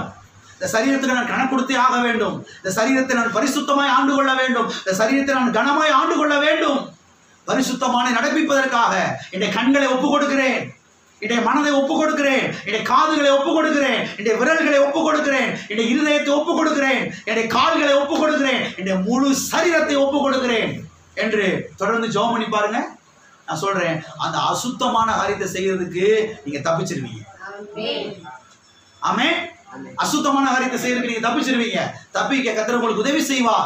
அது மேல ஒரு வாஞ்சையா இருக்கணும். அப்படிப்பட்ட ஒரு ஜெபத்தை ஏறெடுக்கணும். பரிசுத்தமாய் வாழ்றதுக்கு, நீதி நடப்பிப்பதற்கு நீங்கள் என்ன செய்ய வேண்டும்? விரும்ப எத்தனை பேர் இந்த ஜெபத்தை பண்ணலாம்னு நினைக்கிறீங்க? எல்லா கரங்களுக்கும் சொல்லுவோம். கர்த்தாவே, சரீரத்தை பரிசுத்தமானதை நடப்பிப்பதற்காக, நீதியான காரியத்தை நடப்பிப்பதற்காக பரிபூர்ணமாக முற்றிலுமாக ஒப்பு கொடுக்கிறேன். பரிசுத்த ஆவியானவரே, என்னுடைய சரீரத்தை ஆட்கொள்ளும், ஆளுகை செய்யும். ஆமென். ரோமர் 6:13 வாசிக்கும். நீங்கள் உங்கள் அவயவங்களை அநீதியின் ஆயுதங்களாக பாவத்துக்கு ஒப்புக்கொடாமல் உங்களை மரித்தோரிலிருந்து பிழைத்திருக்கிறவர்களாக தேவனுக்கு ஒப்பு கொடுத்து உங்கள் அவயவங்களை நீதிக்குரிய ஆயுதங்களாக தேவனுக்கு ஒப்பு கொடுங்கள். தேவனுக்கு ஒப்பு கொடுத்து என்று எழுதப்பட்டிருக்கிறது. தேவனுக்கு ஒப்பு கொடுங்கள் என்று சொல்லப்பட்டிருக்கிறது. நீதிக்குரிய ஆயுதங்களாக ஒப்பு கொடுங்கள் என்று சொல்லப்பட்டிருக்கிறது. அப்ப அநீதிக்குரிய ஆயுதங்களாக ஒப்பு கொடாமல் நீதிக்குரிய ஆயுதங்களாக என்ன செய்ய வேண்டும்? நம்முடைய சரீரத்தை ஒப்பு கொடுக்க வேண்டும். உலகத்தில் அநேகர் பாருங்க, அநீதிக்கு தான் ஒப்பு கொடுத்திருக்கிறாங்க சரீரத்தை, அநியாயம் பண்றதுக்கு, அநீதியான காரியத்தை நடப்பிப்பதற்கு, கெட்ட காரியத்தை நடப்பிப்பதற்காக தான் தங்களுடைய முழு சரீரத்தையும் அவங்க என்ன செஞ்சிருக்கிறாங்க. ஆனா தேவனுடைய பிள்ளைகள் இதெல்லாம் அறிந்து கொள்ள வேண்டும். சத்தியத்தை அறிந்து கொள்ள வேண்டும். வார்த்தை அறிந்து கொள்ள வேண்டும். இதெல்லாம் கவனித்து முழு சரீரத்தையும் என்ன செய்ய வேண்டும்? கர்த்தருக்கு, பரிசுத்தத்திற்கு, நீதியான காரியத்தை நடப்பிப்பதற்கு என்ன செய்ய வேண்டும்? ஒப்பு கொடுக்க. அப்ப எது புத்தி உள்ள ஆராதனை? எது உண்மையான ஆராதனை? ஆமென். கவனிக்கிறீங்களா? சரீரத்தை பரிசுத்தமா வச்சுக்கிறது தான், சரீரத்தை பரிசுத்தமான காரியத்துக்கு ஒப்பு கொடுக்கிறது தான், தேவனுக்கு ஒப்பு கொடுக்கிறது தான் அது உண்மையான ஆராதனை. ஆமென். அது மாத்திரமல்ல, எது உண்மையான தேவ பக்தி என்றால், இதை கொஞ்சம் பார்ப்போம். எது உண்மையான தேவ பக்தி என்றால் வாசிப்போம். யாக்கோபு எழுதின நிருபம் 1ஆம் அதிகாரம் 26வது வசனம் 27வது வசனம். உங்களில் ஒருவன் தன் நாவை அடக்காமல் தன் இருதயத்தை வஞ்சித்து தன்னை தேவ பக்தி உள்ளவன் என்று எண்ணினால் அவனுடைய தேவ பக்தி வீணாயிருக்கும். திக்கற்ற பிள்ளைகளும் விதவைகளும் படுகிற உபத்திரவத்திலே அவர்களை விசாரிக்கிறதும் உலகத்தால் கரைபடாதபடிக்கு தன்னை காத்து கொள்ளுகிறதுமே பிதாவாகிய தேவனுக்கு முன்பாக மாசில்லாத சுத்தமான பக்தியாய் இருக்கிறது. எது உண்மையான தேவ பக்தி? இங்கே நாம் பார்க்கிறோம். எது உண்மையான தேவ பக்தி? தன் நாவை அடக்குகிறது தான் உண்மையான தேவ பக்தி. நம்மிலே எத்தனை பேர் நாவை அடக்குகிறோம்? நாவை அடக்குவதுதான் உண்மையான தேவ பக்தி. ஆமென். எல்லாம் இருக்கிறீங்களா? ஆமென். அடுத்து சொல்லப்பட்டிருக்கிறது, தன் இருதயத்தை வஞ்சியாமல் தன் இருதயத்தை ஏமாற்றாமல் இருப்பதுதான் உண்மையான தேவபக்தி. அடுத்து சொல்லுகிறார், திக்கற்ற பிள்ளைகளையும் விதவைகளையும் விசாரிப்பதுதான் உண்மையான தேவபக்தி. இந்த உலகத்தில் கரைபடாதபடிக்கு தன்னை, அதாவது தன்னுடைய சரீரத்தை, தன்னுடைய இருதயத்தை காத்து கொள்வதுதான் உண்மையான தேவ பக்தி. மாசில்லாத சுத்தமான பக்தி தான் உண்மையான தேவ பக்தி என்று சொல்லுது. எனவே தலையில முக்காடு போடுவது நல்லது, சந்தோஷம். அது உண்மையான தேவ பக்தி அல்ல. White and white pant shirt போடுறது நல்லது, தவறல்ல, சந்தோஷம். ஆனால் அது உண்மையான தேவ பக்தி அல்ல. நாவை அடக்குவதுதான் உண்மையான தேவபக்தி. இருதயத்தை கரைபடாமல் பாதுகாப்பதுதான் உண்மையான தேவ பக்தி. திக்கற்ற பிள்ளைகளை விதவைகளை விசாரிப்பதுதான் உண்மையான தேவ பக்தி என்று இங்கே சொல்லப்பட்டிருக்கிறது. அது மாத்திரமல்ல, நம்முடைய நடக்கைகள் எல்லாவற்றிலும் பரிசுத்தமாய் இருக்க வேண்டும் என்று சத்திய வேதம் இடத்திலே பாருங்க எதிர்பார்க்கிறது. நம்முடைய நடக்கைகள் எல்லாவற்றிலும் எப்படி இருக்கணுமா? எப்படி இருக்கணுமா? பரிசுத்தமாய் இருக்க வேண்டுமா? வாசிப்போம். 1 பேதுரு 1ஆம் அதிகாரம் 14ஆம் வசனம், 15வது வசனம், 16வது வசனம். நீங்கள் முன்னே உங்கள் அறியாமையினாலே கொண்டிருந்த இச்சையின்படி இனி நடவாமல் கீழ்ப்படுகிற பிள்ளைகளைப் போல பிள்ளைகளாயிருந்து உங்களை அழைத்தவர் பரிசுத்தராய் இருக்கிறது போல நீங்களும் உங்கள் நடக்கைகள் எல்லாவற்றிலேயும் பரிசுத்தமாயிருங்கள். நான் பரிசுத்தர் ஆகையால் நீங்களும் பரிசுத்தராயிருங்கள் என்று எழுதி இருக்கிறதே என்று என்ன செய்திருக்கிறதே இங்கே நாம் பார்க்கிறோம். உங்கள் நடக்கைகள் எல்லாவற்றிலும் பரிசுத்தமாயிருங்கள் என்று, அதாவது உங்கள் செயல்பாடுகள் எல்லாவற்றிலும் பரிசுத்தமாய் இருங்கள் என்று. அப்ப உங்களுடைய ஒவ்வொரு அசைவும், உங்களுடைய ஒவ்வொரு செயல்பாடும் எப்படிதான் இருக்கணும்? எப்படிதான் இருக்கணும்? பக்கத்துல கைப்பிடிச்சு சொல்லுங்க. உங்களுடைய ஒவ்வொரு அசைவும் ஒவ்வொரு செயல்பாடும் பரிசுத்தமா இருக்கணும். ஒவ்வொரு செயல்பாடுனா, ஒவ்வொரு நடக்கைகள் எல்லாவற்றிலும்னா, கண்களிலே பரிசுத்தம், காதுகளிலே பரிசுத்தம், கைகளிலே பரிசுத்தம், கால்களிலே பரிசுத்தம், முழு வாழ்க்கையிலும் பரிசுத்தமாய் இருக்க வேண்டும் என்று சொல்லுகிறார். எல்லாரும் இருக்கிறீங்களா? பரிசுத்தம் ஆடுறதுதான் பாஸ்டர் ரொம்ப கஷ்டமா இருக்கு. என்னெல்லாம் பண்ணி பார்த்தாலும் என்ன செய்ய முடியல. பரிசுத்தம் ஆடுறது முடியாத காரியமா இருக்கு பாஸ்டர். ரொம்ப சவாலா இருக்கு பாஸ்டர். அப்படி யாராவது சொன்னீங்கன்னா கையில தூக்க வேணாம். அப்படி யாராவது சொன்னீங்கன்னா உங்களுக்கு அப்படி ஒரு கேள்வி இருந்துச்சுன்னா உங்களுக்கு நான் பதில் சொல்றேன். நல்லா கவனிச்சு. பரிசுத்தமா வாழ்றதுக்கு அருமையான ஒரு வழி என்ன தெரியுமா? உட்காந்து டெய்லியும் ஒரு 1 மணி நேரம் அந்நிய பாஷையில பேசுங்க. டெய்லியும் 1 மணி நேரமாவதும், 1 மணி நேரம் மட்டும் சொல்லல, 1 மணி நேரமாவதுன்னா அதுக்கு மேல என்ன செய்யலாம்? குறைஞ்சது 1 மணி நேரமாவது கதவை பூட்டிட்டு தனியா போய் யாருடைய தொந்தரவு டிஸ்டர்ப் இல்லாம உட்காந்து டெய்லியும் ஒரு குறிப்பிட்ட நேரத்தை ஒதுக்கி நல்லா வாயை திறந்து அந்நிய பாஷையில என்ன செய்யுங்க? பேசுங்க. பரிசுத்த ஆவியானவர் எல்லா அசுத்தங்களுக்கும் உங்களை விலக்கி பாதுகாப்பு. எல்லா அசுத்தங்களுக்கும் பரிசுத்த ஆவியானவர் என்ன செய்வார்? உங்களை விலக்கி பாதுகாப்பு. ஆமே. எல்லாம் இருக்கிறீங்களா? பரிசுத்தமா வாழ்றது இப்படித்தான் நல்லா உட்காந்து என்ன செய்யுங்க? அந்நிய பாஷை நிறைஞ்சு ஜெபம் பண்ணுங்க. ஆவியானவருடைய ஆளுகைக்கு ஒப்பு கொடுங்க. ஆவியானவருடைய பிரசன்னத்தில் அமர்ந்துருங்க. நிச்சயமா நீங்கள் பரிசுத்தமாய் வாழ முடியும். வாசிப்போம்.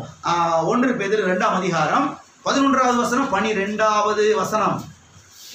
பிரியமானவர்களே, அந்நியர்களும் பரதேசிகளுமாய் இருக்கிற நீங்கள் ஆத்துமாவுக்கு விரோதமாய் போர் செய்கிற மாம்ச இச்சைகளை விட்டு விலகி புறஜாதிகள் உங்களை அக்கிரமக்காரர் என்று விரோதமாய் பேசும் விஷயத்தில் அவர்கள் உங்கள் நற்கிரியைகளை கண்டு அவற்றின் மித்தம் சந்திப்பினாலே தேவனை மகிமைப்படுத்தும்படி நீங்கள் அவர்களுக்கு உள்ளே நல் நடக்கை உள்ளவர்களாய் நடந்து கொள்ளுங்கள் என்று உங்களுக்கு புத்தி சொல்லுகிறேன். இங்கே பரிசுத்த ஆவியானவர் அப்போஸ்தலனாகிய பவுல் மூலமாக என்ன சொல்லுகிறார்? மாம்ச இச்சைகளை விட்டு விலகுங்கள் என்று சொல்லுகிறார். என்ன சொல்லுங்க? மாம்ச இச்சைகளை விட்டு விலகுங்கள். எதை விட்டு விலகுங்கள்? மாம்ச இச்சைகளை விட்டு விலகுங்கள் என்று சொல்லுகிறார். பிறகு என்ன சொல்லுகிறார்? ரட்சிக்கப்படாத ஜனங்கள் ரட்சிக்கப்பட்ட உங்களை பார்த்து, யாரை பார்த்து? ரட்சிக்கப்படாத ஜனங்கள் ரட்சிக்கப்பட்ட உங்களை பார்த்து இவர்கள் அக்கிரமக்காரர்கள் என்று பேசுவதற்கு இடம் கொடாது இருங்கள். இடம் கொடாது இருங்கள் என்று சொல்லுகிறார்.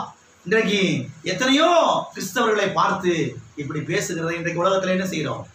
நாம் பார்க்கிறோம். ரட்சிக்கப்பட்டிருக்கிறாங்க, ஞானஸ்தானம் பெற்றிருக்காங்க, பரிசுத்த ஆவியின் அபிஷேகத்தை பெற்றிருக்கிறாங்க, வர சபைகளை வர்றாங்க. ஆனாலும் கூட அவங்க வீடுகள்ல, அவங்க இருக்கிற இடங்கள்ல, அவங்க வாழுகிற இடங்கள்ல, அவங்க படிக்கிற இடங்கள்ல அவங்க எப்படி வாழ்றது கிடையாது. அதுல என்ன சொல்றாங்க? அவங்க பெரிய அக்கிரமக்காரி, பெரிய அநியாயக்காரி, மோசமானவன் அப்படின்னு ரட்சிக்கப்பட்டவங்களை பார்த்து ரட்சிக்கப்படாதவங்க என்ன செய்யறாங்க? சொல்லுகிறாங்க. நீங்கள் அந்த கூட்டத்தில் என்ன செய்யக்கூடாது? இருக்கக்கூடாது. எந்த கூட்டத்தில் இருக்கக்கூடாது? அந்த கூட்டத்தில். அப்படி பேசுகிறாங்கல்ல, பேசப்படுறாங்கல்ல, அந்த கூட்டத்தில் என்ன செய்யக்கூடாது? இருக்கக்கூடாது. பிறகு என்ன சொல்லுகிறார்? நீங்கள் ரட்சிக்கப்பட்டவர்களுக்குள்ளே நல் நடக்கை உள்ளவர்களாய் நடந்து கொள்ளுங்கள் என்று சொல்லுகிறார். ரட்சிக்கப்படாதவர்கள் மத்தியிலே நீங்கள் எப்படி வாழணும்? நல் நடக்கை, பரிசுத்த நடக்கை உள்ளவர்களாய் வாழுங்கள் என்று சொல்லுகிறார். அப்பதான் நீங்க சுவிசேஷத்தை சொல்லும் போது அவங்க என்ன செய்வாங்க? கேட்பாங்க. இல்லைன்னா நீ என்னடா யோகியம், நீயே ஒழுங்கு இல்லை, நீ வந்து சொல்லிட்டியா அவங்க ஆண்டவரை பத்தி அப்படின்றாங்க. அப்ப நீங்க வாழ்ற இடம், நீங்க வேலை பார்க்குற இடம், நீங்க இருக்கிற படிக்கிற இடம், வேலை பார்க்குற ஸ்தலம் எல்லாமே ரொம்ப முக்கியம். யாரும் நம்மளை பார்க்கலன்னு சொல்லிவிட்டு இருக்க கூடாது. நல்லடக்கை உள்ளவர்களாய், பரிசுத்தம் உள்ளவர்களாய் வாழ்ந்தால்தான், அந்த சாட்சியாய் வாழ்ந்தால்தான் நீங்க சொல்ற இயேசு அவங்க என்ன செய்வாங்க? ஏற்றுக்கொள்வாங்க. நீங்க பிரசங்கிக்கிற இயேசு கிறிஸ்துவங்க ஏற்றுக்கொள்வார்கள். சுவிசேஷத்தை அவர்கள் என்ன செய்வார்கள்? ஏற்றுக்கொள்வார்கள். அது மாத்திரமல்ல, கூடுமான வரைக்கும் ரட்சிக்கப்படாதவர்களுக்கு நன்மை செய்யுங்கள். இவ்வாறு நன்மை செய்வதனாலே ரட்சிப்பின் நாளிலே, எந்த நாளிலே? அந்த கடைசி நாள்ல சிங்காசனத்தை இயேசு கிறிஸ்து வந்து அமர்ந்திருக்கிற அந்த நாளிலே அவர்கள் தேவனை மகிமைப்படுத்த அது ஏதுவாயிருக்கும் என்று அவர் சொல்லுகிறார். ஆகவே அருமையான தேவனுடைய பிள்ளைகளே, ரட்சிக்கப்படாதவர்களுக்குள்ளே நாம் நல் நடக்கை உள்ளவர்களாய் வாழ முயற்சிக்க வேண்டும். அக்கிரமக்காரர்கள் என்று பெயரை வாங்கிவிட கூடாது. அசுத்தர்கள் என்கிற பெயர் என்ன செய்யக்கூடாது? வாங்கிவிட கூடாது. எத்தனை பேர் ஆமென் சொல்றீங்க? ஆமென். வீட்டுல கஞ்சி இருக்கோ இல்லையோ, வீட்டுல சோறு இருக்கோ இல்லையோ, சாப்பாடு இருக்கோ இல்லையோ, உங்க இருக்கிற ஏரியாவில் சுத்தமா பரிசுத்தமா தூய்மையா என்ன செய்யணும்? வாழ வேண்டும். ஒழுக்கமாய் வாழ வேண்டும். தேவன் நம்மை ஒழுக்க கேட்டிற்கு அல்ல, தேவன் நம்மை பரிசுத்த வாழ்வுக்கு, தூய வாழ்வுக்கு என்ன செய்திருக்கிறார்? அழைத்திருக்கிறார். யார் எப்படி வேணா வாழ்ந்து போறாங்க, அதை பத்தி எனக்கு பிரச்சனை இல்லை, எனக்கு அதை பத்தி தேவை இல்லை. கர்த்தரும் நான் அவ்வளவுதான், கர்த்தரும் நான் அவ்வளவுதான். தேவன் என்னை காண்கிறார், பரிசுத்த ஆவியானவர் எனக்குள்ளே வாசம் பண்ணுகிறார். ஆமென். இதுவரைக்கும் எத்தனை புரிஞ்சிருச்சு? இப்போ ஒரே ஒரு காரியத்தை பார்த்து நம்ம முடிக்க போகிறோம். நல்லா கவனிங்க. ஏன் விசுவாசம் வேலை செய்யாமல் போய்விடுகிறது? ஏற்கனவே இந்த கேள்வி கேட்ட மாதிரி இருக்குல்ல? ஏன் விசுவாசம் வேலை செய்யாமல் போய்விடுகிறது? ஏற்கனவே ஒரு பதில் நான் சொன்னேன். எத்தனை கவனிச்சிங்க அப்படின்னு தெரியல. சில வாரங்களுக்கு முன்பதாக ஏன் விசுவாச வேலை செய்யாமல் போய்விடுகிறது என்பதற்கு பதில் சொன்னேன். அதை கவனிச்சிருப்பீங்க. அது ஒரு பதில் இல்லையா? இன்னைக்கு ஒரு பதில் சொல்றேன், கவனிங்க. ஏன் விசுவாசம் வேலை செய்யாமல் போய்விடுகிறது? நான் எவ்வளவோ விசுவாசிக்கிறேன் பாஸ்டர், ஆனால் விசுவாசம் வேலை செய்ய மாட்டேங்குது. நான் எவ்வளவோ விசுவாச அறிக்கை பண்றேன். காலையில் 4 மணிக்கு எந்திரிச்சு 6 மணி வரைக்கும், 6:30 வரைக்கும் 2 மணி நேரம், 2.5 மணி நேரம், அது போக சைக்கிளில் வரும்போது, போகும்போது, பஸ்ஸில் போகும்போது, வரும்போது, அப்படியெல்லாம் என்ன செய்ய விசுவாச அறிக்கை நான் பண்றேன். இவ்வளவு விசுவாச அறிக்கை பண்ணியும் ஒண்ணுமே நடக்க மாட்டேங்குது, எதுவுமே நடக்க மாட்டேங்குது, எதுவுமே வாய்க்க மாட்டேங்குது. எல்லாமே அப்படியே சப்புன்னு போயிட்டு இருக்குது, அப்படியே சைலண்டா போகுது, ஒன்றும் நடக்கிற மாதிரி ஒன்றும் ஒரு அசைவே இல்லையே. ஏன் விசுவாசம் வேலை செய்ய மாட்டேங்குது? எல்லாம் இருக்கிறீங்களா?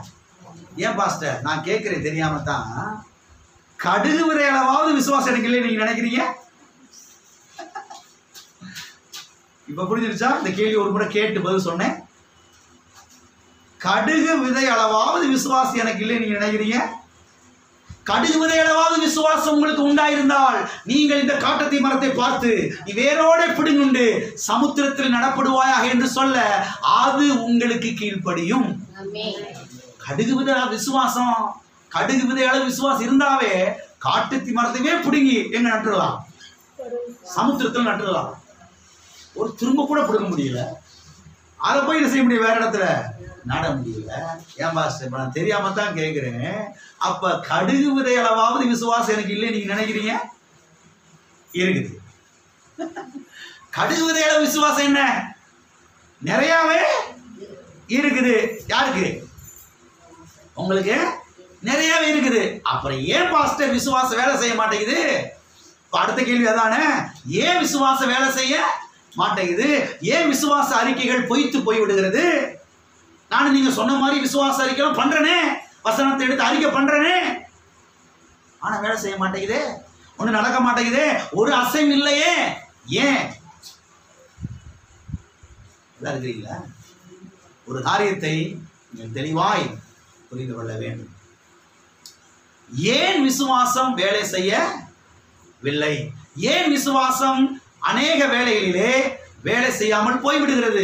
ஏன் அநேகருக்கு விசுவாச வேலை செய்யாமல் போய்விடுகிறது? சிலர் சொல்றாங்க விசுவாசம் சிலருக்கு வேலை செய்யும், சிலருக்கு வேலை செய்யாது. அது எந்த பைபிள்ல போட்டு எனக்கு தெரியல இது வரைக்கும். விசுவாசம் சிலருக்கு தான் வேலை செய்யும், சிலருக்கு வேலை செய்யாது. அப்போ ஒவ்வொரு வாக்குத்தத்தத்துக்கு பக்கத்திலையும் எழுதி வச்சிடலாம். எப்படி எழுதி வச்சிடலாம்? விசுவாசம் சிலருக்கு வேலை செய்யும், சிலருக்கு வேலை செய்யாது. அந்த வசனத்துக்கு பக்கத்தில் எழுதி வச்சிடலாம். அடுத்த வசனத்துக்கு பக்கத்தில் என்ன செஞ்சிடலாம்? எழுதி வச்சிடலாம். என்ன எழுதி வச்சிடலாம்? விசுவாசம் சிலருக்கு வேலை செய்யும், சிலருக்கு வேலை செய்யும் எழுதி வச்சிடலாம். ஆனா இயேசு அப்படி சொல்லலையே. எவனாகிலும் யாராகிலும் எவனாகிலும் இந்த மலையை பார்த்து, எவனாகிலும்னா எவனாகிலும்னா அது சின்னவனோ பெரியவனோ, கருப்பா இருக்கிறவனோ வெள்ளையா இருக்கிறவனோ, படிச்சவனோ படிக்காதவனோ, எல்லாம் இருக்கிறீங்களா? பட்டணத்தை சேர்ந்தவனோ கிராமத்தை சேர்ந்தவனோ எவனா இருக்கட்டும், அவனுக்கு விசுவாசம் வேலை செய்யணும்னு சொல்றாரு அவரு. ரைட், நான் ஒத்துக்கிறேன். ஆனா விசுவாசம் ஏன் வேலை செய்யல? ஏன் எனக்கு ஒண்ணுமே நடக்கல? இருக்கிறீங்களா? ஒரு காரியத்தை நீங்கள் தெளிவாய் புரிந்து கொள்ள வேண்டும். அது என்னன்னா, பரிசுத்தம் உள்ள இருதயத்திலிருந்து தான் விசுவாசம் வேலை செய்யும்.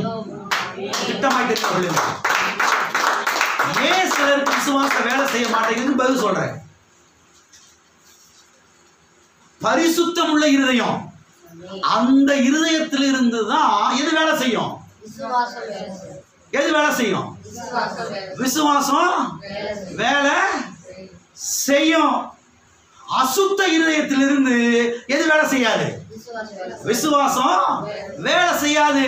எனவேதான் கர்த்தர் சொன்னாரு, எல்லா காவலோடும் உன் இருதயத்தை காத்துக்கொள், அங்கே இருந்து ஜீவ ஊற்று உனக்கு, உன் குடும்பத்துக்கு, உன் பிள்ளைகளுக்கு, உன் சபைக்கு, உன் எதிர்காலத்துக்கு, உன் கம்பெனிக்கு, உன் வாழ்க்கைக்கு புறப்பட்டு வரும்.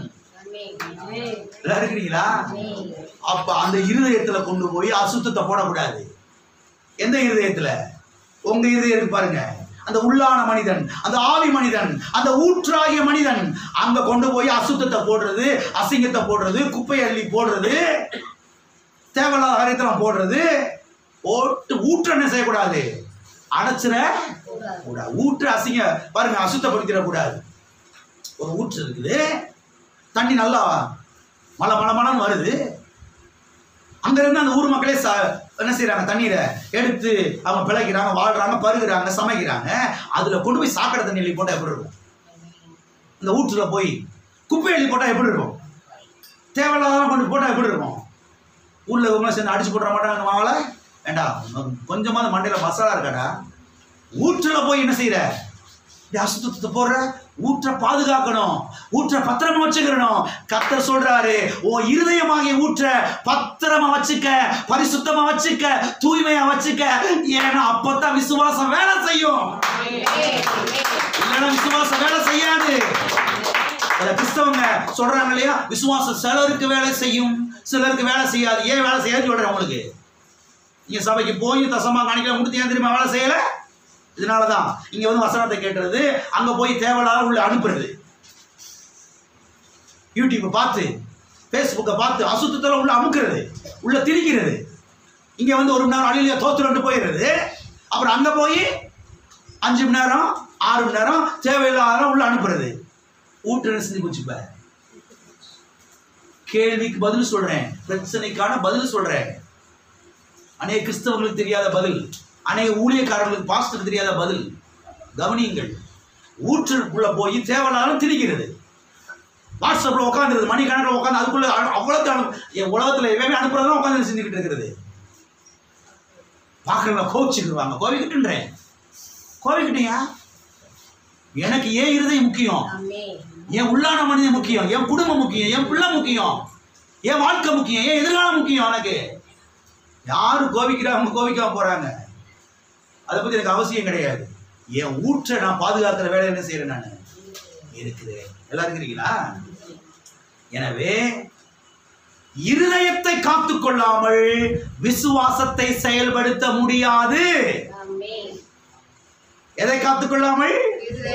இருதயத்தை காத்துக்கொள்ளாமல் விசுவாசத்தை செயல்படுத்த முடியாது. விசுவாசத்தை ஆபரேட் பண்ணாலும் என்ன செய்யாது? விசுவாசம் வேலை செய்யாது. இருதயத்தில் அசுத்தமான காரியங்களை நுழைய விட்டு விசுவாசத்தை செயல்படுத்த முடியாது. வாசிப்போமா? வாசிப்போம். மார்க் எழுதின சுவிசேஷம், மார்க் 4ஆம் அதிகாரம் 18வது வசனம். வசனத்தை கேட்டும் உலக கவலைகளினாலே ஐஸ்வரியத்தின் மயக்கமும் மற்றவைகளை பற்றிய உண்டாகிற இச்சைகளும் உட்பிரவேசித்து வசனத்தை நெருக்கி போட அதனால் பலனற்று போகிறார்கள். பலன் இல்ல, அறுவடை இல்ல, விளைச்சல் இல்ல. ஏன் இல்லைன்றது பதில் சொல்றாரு. என்ன சொல்றாரு? இச்சைகளும் உட்பிரவேசித்து. எது உட்பிரவேசித்து? எங்கே உட்பிரவேசித்து? இருதயத்துக்குள்ளே உட்பிரவேசித்து. எனவே இங்கே நாம் காண்பது என்னவென்றால், இருதயத்துக்குள்ளே இச்சைகளும் அசுத்தங்களும் கெட்ட காரியங்களும் நுழையும் போது அங்கே விசுவாசம் வேலை செய்யாமல் போய்விடுகிறது. எல்லாரும் இருக்கிறீங்களா?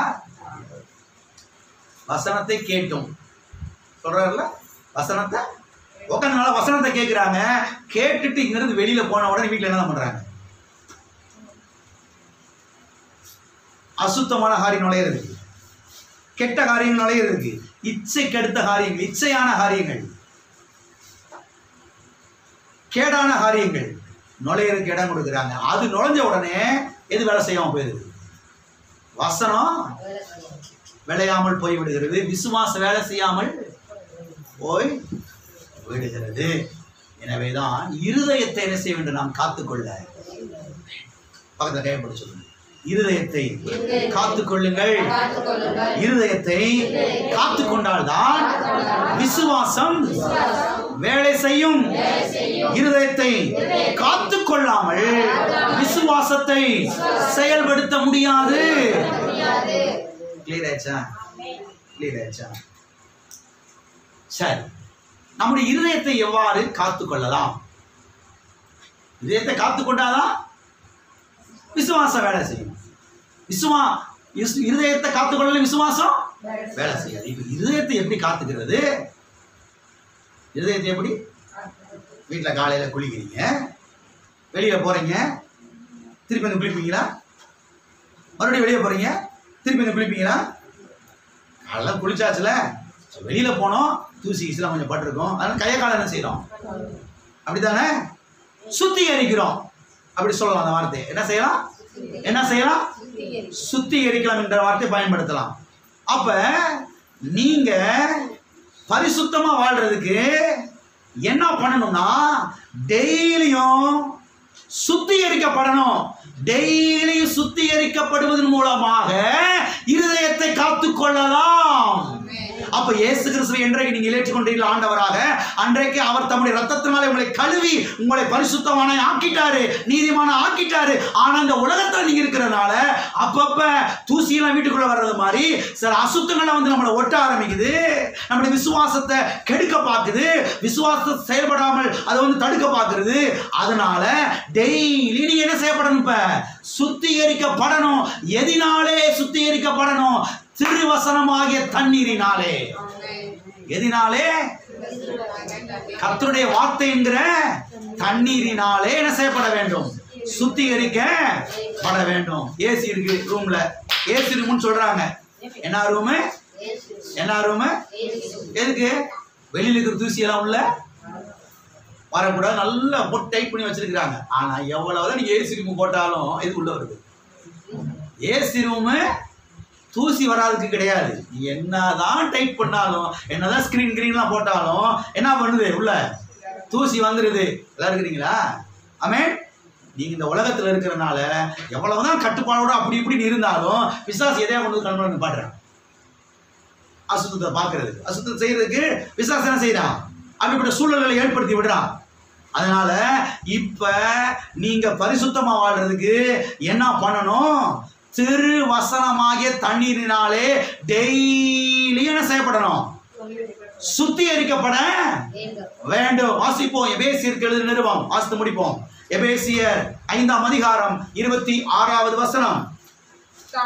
தாம் அதை திருவசனத்தை கொண்டு தண்ணீர் முழுக்கினால் சுத்திகரித்து பரிசுத்தமாக்குகிறதற்கும் தாம் அதை, அதாவது கிறிஸ்து என்ன பண்றாருன்னு சொல்றாரு, தாம் அதை திருவசனத்தை கொண்டு தண்ணீர் முழுக்கினால் பரிசுத்தமாக்குகிறதற்கும்.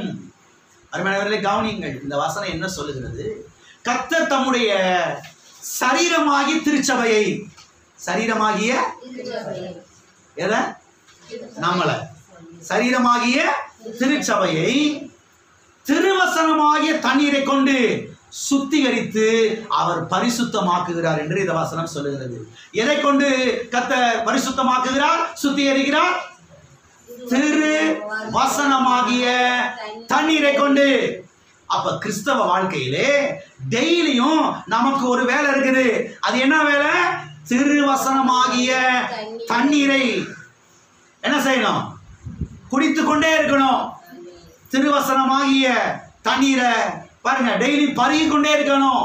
திருவசனத்தை டெய்லியும் கேட்டுக்கொண்டே இருக்க வேண்டும். எல்லாம் இருக்கிறீங்களா? டெய்லியும் திருவசனத்தை கேட்க கேட்க கேட்க கேட்க கேட்க நாம் டெய்லி செய்யப்படுகிறோம், டெய்லி சுத்திகரிக்கப்படுகிறோம். டெய்லி வசனத்தை கேட்கும் போது டெய்லி பரிசுத்தமா வாழலாம். டெய்லி பரிசுத்தமா இருக்கும் பொழுது டெய்லி விசுவாசம் வேலை செய்யும். வருகிறீங்க? டெய்லி விசுவாசம் நல்லா வேலை செய்யும். டெய்லி சுத்திகரிக்கப்படுகிறதுனால விசுவாசம் சூப்பரா வேலை செய்யும். விசுவாசம் சூப்பரா. ஒரு நாளைக்கு விசுவாசம் வேலை செய்யுது, ஒரு நாளைக்கு வேலை செய்ய மாட்டேங்குது பாஸ்டர். டெய்லி வேலை செய்யணுமா? டெய்லி என்ன செய்யுங்க? திருவசனமாகிய தண்ணீரை என்ன செய்யுங்க? கேட்டுக்கொண்டே இருக்கு. டெய்லி பிரசங்க செய்தியை போடுங்க. டெய்லி பைபிள் வாசிங்க. 1 hour உட்காந்து பைபிள் வாசிங்க.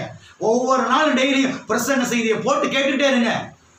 யூடியூப்ல டெய்லி போடுறோம், அப்லோட் பண்றோம். டெய்லி கேளுங்க, டெய்லி வசனத்தை கேளுங்க. வசனத்தை கேட்டுக்கொண்டே இருக்கிறனால, வசனத்தை வாசித்துக் கொண்டே இருக்கிறனால சத்திய வேதத்தை டெய்லி நீங்க என்ன செய்யப்படுகிறீங்க? சுத்திகரிக்கப்படுறீங்க. டெய்லி சுத்திகரிக்கப்படுறதுனால டெய்லி விசுவாசம் சூப்பரா வேலை செய்யும். டெய்லி நல்லா வேலை செய்யும். ஆமென். அப்ப நீங்க நிச்சயமா வெற்றி பெற்றே எல்லாரையும் ஹalleluya ஹalleluya. இயேசு கிறிஸ்துவின் ரத்தம் நம்மை சுத்திகரித்திருக்கிறது, நம்மை பரிசுத்தவானாய் ஆக்கி இருக்கிறது, நீதிமானாய் ஆக்கி இருக்கிறது. நாம் இந்த உலகத்தில் இருக்கிறனால சில தூசியை போன்ற காரியங்கள், சில அசுத்தங்கள் வந்து நம்ம மேல விழ ஆரம்பிக்குது, ஒட்ட ஆரம்பிக்குது. அதனால அங்க விசுவாசம் செயல்படாமல் போய்விடுகிறது. எனவே நாம டெய்லியும் கர்த்தருடைய வார்த்தை கேட்கணும், டெய்லி சத்திய வேதத்தை வாசிக்கணும். டெய்லி சத்திய வேதத்தை வாசிக்க வாசிக்க வாசிக்க வாசிக்க வாசிக்க டெய்லி பிரசங்க செய்தியை கேட்டுக்கொண்டே இருக்க, விடாம அதுல ஆர்வமா, அதுல வாஞ்சியா, அதுல தாகமா, அது ரொம்ப தீவிரமா உள்ள போக போக போக நாம் டெய்லியும் சுத்திகரிக்கப்படுகிறோம். டெய்லி விசுவாசம் வளர ஆரம்பிக்குது. டெய்லி விசுவாசம் சூப்பரா வேலை செய்யுது. நீங்க கீழே விழவே மாட்டீங்க, நீங்க அசுத்தத்துக்குள்ள விழவே மாட்டீங்க. நிச்சயமா பரிசுத்த வாழ்க்கை வாழலாம். இயேசு கிறிஸ்துவின் ரத்தம் நம்மை சுத்திகரிக்கிற ரத்தமாய் இருக்கிறது. கர்த்தருடைய வசனம் நம்மை சுத்திகரிக்கிறதா இருக்கிறது. ஓ தேவனே, உம்முடைய கிருபையுள்ள வசனத்துக்கு என்னை ஒப்புக் கொடுக்கிறேன். தேவனுக்கும் அவருடைய கிருபையுள்ள வசனத்துக்கும் உங்களை ஒப்புக் கொடுக்கிறேன் என்று சத்திய வேதத்திலே அப்போஸ்தலர் 20ஆம் அதிகாரத்தில் நாம் வாசிக்கிறோம். இதை ஒப்புக் கொடுப்போம். தகப்பனே, உமக்கும் உங்களுடைய கிருபையுள்ள வசனத்துக்கு என்னை ஒப்புக் கொடுக்கிறேன். டெய்லி பிரசங்க செய்தியை நான் கேட்க போகிறேன். டெய்லி சத்திய வேதத்தை வாசிக்க போகிறேன். டெய்லி அந்நிய பாஷையில் நிறைந்து ஜெபிக்க போகிறேன். இப்படி வரும் பொழுது விசுவாசம் டெய்லியும் சூப்பரா நல்ல வேலை செய்யும். நிச்சயமாய் வெற்றி பெறுவீர்கள். நிச்சயமாய் நீங்கள் ஜெயிப்பீர்கள். நிச்சயமாய் நீங்கள் பெரிய காரியங்களை இந்த பூமியிலே நடப்பிப்பீர்கள். கர்த்தர் உங்களை கொண்டு நடப்பிப்பார். ஹல்லேலூயா. உங்கள் முழு சரீரத்தையும் பரிசுத்த வாழ்க்கைக்கு ஒப்பு கொடுங்கள். தேவன் நம்மை ஒழுக்க கேட்டிற்கு அல்ல, தூய வாழ்வு வாழ்வதற்கே அழைத்திருக்கிறார். ஓ தேவனே ஸ்தோத்திரம். பிதாவே, இயேசுவின் நாமத்தில் உம்முடைய சமூகத்தில் நாங்கள் வருகிறோம். ஆசீர்வதிக்கப்பட்ட அந்த வேலைக்காக நன்றி. கர்த்தாவே, இன்றைக்கு நாங்கள் கேட்ட பிரகாரம் டெய்லியும் கர்த்தாவே வேத வசனத்தை வாசிக்க, பிரசங்க செய்திகளை கேட்க, டெய்லி அந்நிய பாஷையில் நிறைந்து ஜெபிக்க உதவி செய்ய வேண்டும்படியாக நாங்கள் ஜெபிக்கிறோம். கர்த்தாவே ஸ்தோத்திர ஆண்டவரே. ஓ இருதயத்தை எல்லா காவலோடும் காத்துக்கொள்ள பிள்ளைகள் ஒவ்வொருக்கும் உதவி செய்ய வேண்டும்படியாக நாங்கள் ஜெபிக்கிறோம்.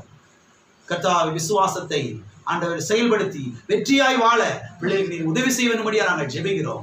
தகப்பனே, அவிதமாய் செய்கிறீர். அதுக்காக நன்றி. இயேசு நாமத்தில்